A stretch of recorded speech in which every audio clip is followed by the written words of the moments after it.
नमस्कार दोस्तों, स्वागत है आपका जिंदगी की ओर चैनल में, जहां मैं आपको सुनाऊंगी कुछ रोचक कहानियां और आप सीख सकेंगे जिंदगी जीने के नए मूल मंत्र।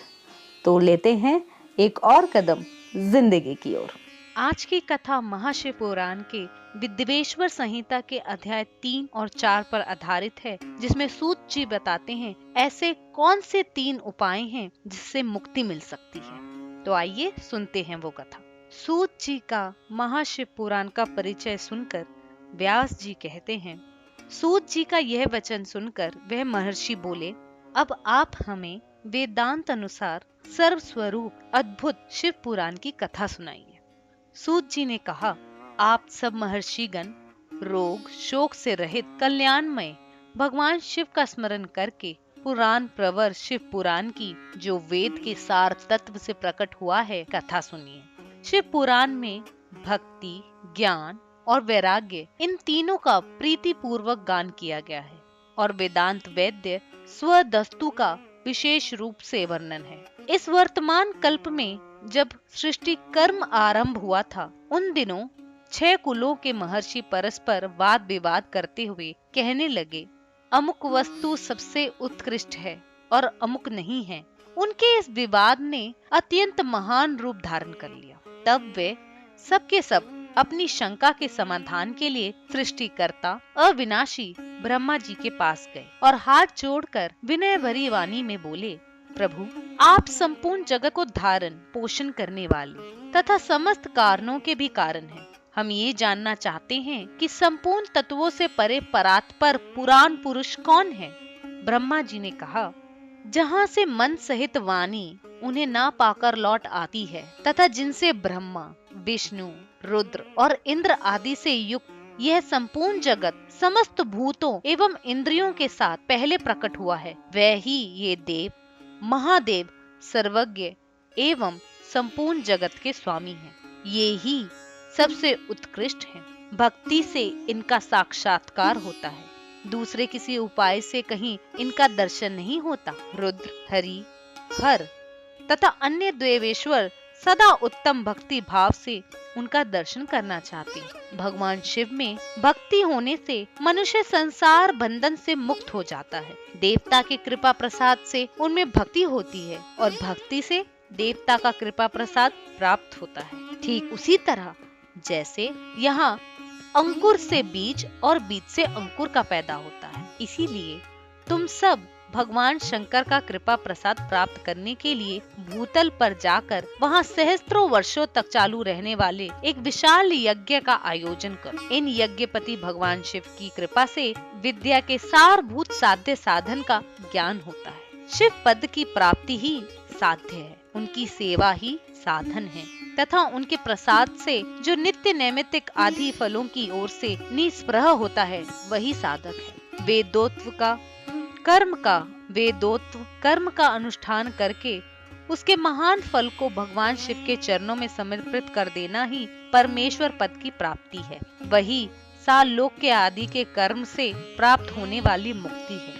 उन पुरुषों की भक्ति के अनुसार उन सबको उत्कृष्ट फल की प्राप्ति होती है। उस भक्ति के साधन अनेक प्रकार के हैं, जिनका साक्षात महेश्वर ने ही प्रतिपादन किया है। उनमें से सारभूत साधन को संक्षिप्त में करके मैं बता रहा हूँ। कान से भगवान के नाम गुण और लीलाओं का श्रवण, वाणी द्वारा उनका कीर्तन तथा मन के द्वारा उनका मनन, इन तीनों को महान साधन कहा गया है। तात्पर्य यह है कि महेश्वर का श्रवण, कीर्तन और मनन करना चाहिए। ये श्रुति का वाक्य हम सबके लिए प्रमाणभूत है।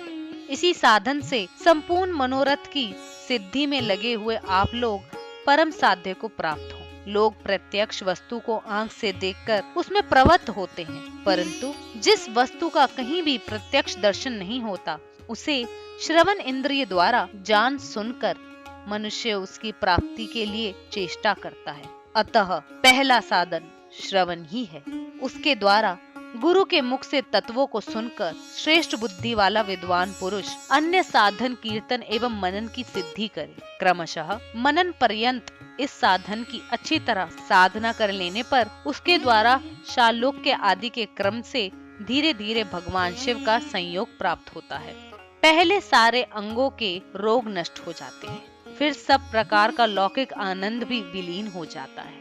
भगवान शंकर की पूजा, उनके नामों के जप तथा उनके गुण, रूप, विलास और नामों का युक्ति परायण चित्त के द्वारा जो निरंतर परिशोधन या चिंतन होता है, उसी को मनन कहा गया है। वह महेश्वर की कृपा दृष्टि से उपलब्ध होता है। उसे समस्त श्रेष्ठ साधनों में प्रधान या प्रमुख कहा गया है। सूत जी कहते हैं, मुनिवरों, इस साधन का महात्म्य बताने के प्रसंग में मैं आप लोगों के लिए एक प्राचीन वृत्तांत का वर्णन करूंगा। उसे ध्यान देकर आप सुने।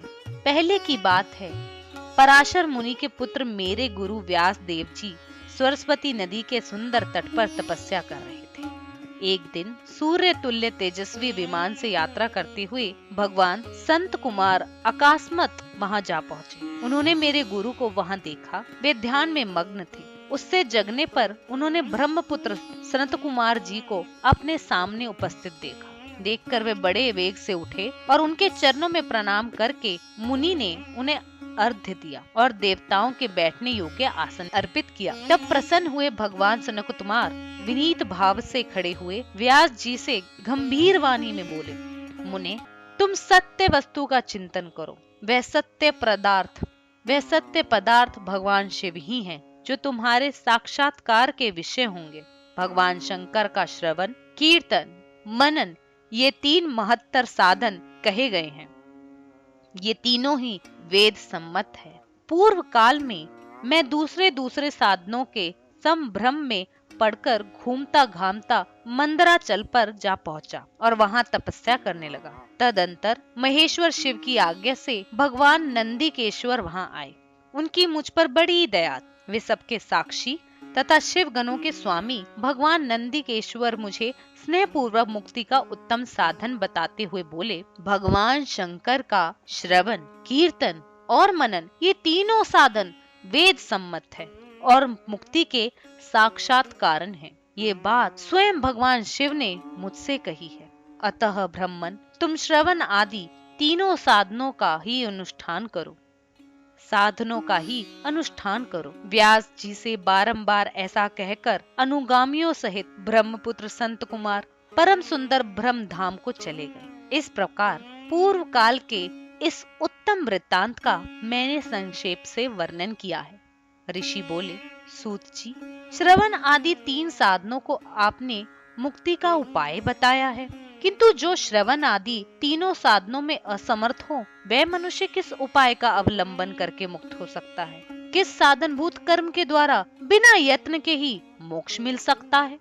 ऐसा रहस्यमय सवाल पूछकर ऋषि जी ने सूत जी को एक पहेली दे दी। लेकिन सूत जी जैसे ज्ञाता पहेली का उत्तर जानते। अगली ही कथा में हम जानेंगे इसी उत्तर को। लेकिन अगर आपको ये वीडियो आई हो पसंद, तो इसे लाइक जरूर करें। अपने सभी चाहने वालों के साथ शेयर करना ना भूलें, ताकि वे भी ऐसी कथाओं का आनंद ले सकें।